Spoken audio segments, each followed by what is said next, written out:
ท่านผู้ฟังที่เคารพต่อไปเชิญท่านฟังบทความที่ใส่หัวเรื่องว่าพี่น้องเชื้อชาติลาวที่อาศัยอยู่ต่างประเทศจงอวยหน้ากลับมาช่วยพัฒนาบ้านเกิดรัฐบาลถือคนลาวที่อาศัยอยู่ต่างประเทศแม้นวงคณะญาติแห่งชาติลาวเป็นภาคส่วนหนึ่งที่บ่สามารถตัดแยกออกจากกันได้รัฐสุกยู่ส่งเสริมและสร้างเงื่อนไขอำนวยให้คนลาวที่อาศัยอยู่ต่างประเทศปกปักรักษาและเสริมขยายวัฒนธรรมอันดีงามของชาติลาวรักษาการพัวพันที่ดีกับครอบครัวญาติพี่น้องและบ้านเกิดเมืองนอนของตนประกอบส่วนเข้าในการพัฒนาประเทศชาติให้เจริญรุ่งเรืองจนกลายเป็นขบวนการฮักบ้านเกิดขบวนการฮักบ้านเกิดของพี่น้องลาวอยู่ต่างประเทศเนื้อแท้ก็แม่นขบวนการฮักเสื้อแพงชาตินั่นเองเพราะว่าคนเฮาเปลี่ยนสัญชาติได้แต่เปลี่ยนเสื้อชาติบ่ได้และก็มีแผ่นดินแม่ผืนเดียวผ่านการจัดตั้งปฏิบัติกระบวนการดังกล่าวอยู่ต่างประเทศนั้นสุมชนเสื้อชาติลาวได้ให้การต้อนรับและร่วมมือเป็นอย่างดีได้มีกระบวนการรักษาและเผยแพร่วัฒนธรรมฮีตของประเพณีลาวโดยผ่านการบูรณะสร้างสาวัดวาอารามจัดงานบุญประเพณีองค์การพระสงฆ์ลาวเทรวาสอยู่ฝรั่งและเอรบ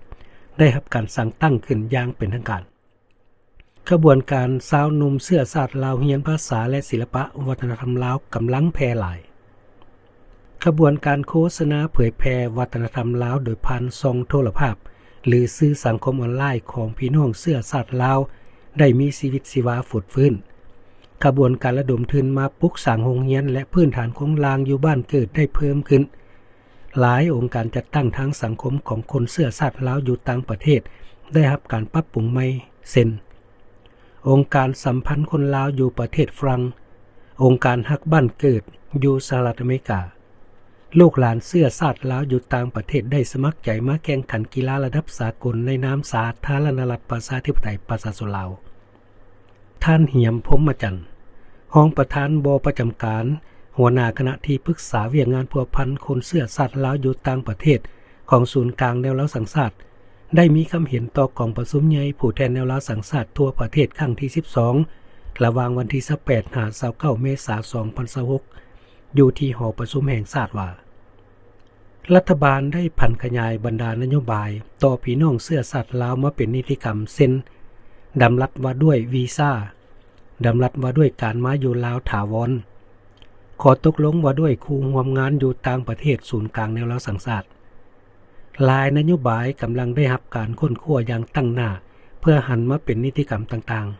ๆคณะกรรมการพัวพันคนเสื้อชาติลาวอยู่ต่างประเทศและศูนย์กลางแนวลาวสังชาติได้จัดพบปะพี่น้องเสื้อชาติลาวที่มาอยู่ลาวถาวรเป็นครั้งทำอิฐในปี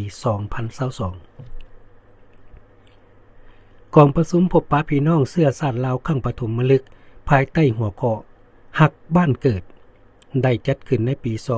2024ได้รับการต้อนรับและพบปะพี่น้องเสื้อชาติลาวอยู่ต่างประเทศมาร่วมเฉลิมฉลองวันสถาปนาสาธารณรัฐประชาธิปไตยประชาชนลาวครบรอบ50 ปีอย่างคึกคืนพร้อมเดียวกันนี้พี่น้องเสื้อชาติลาวที่กลับมาอยู่บ้านเกิด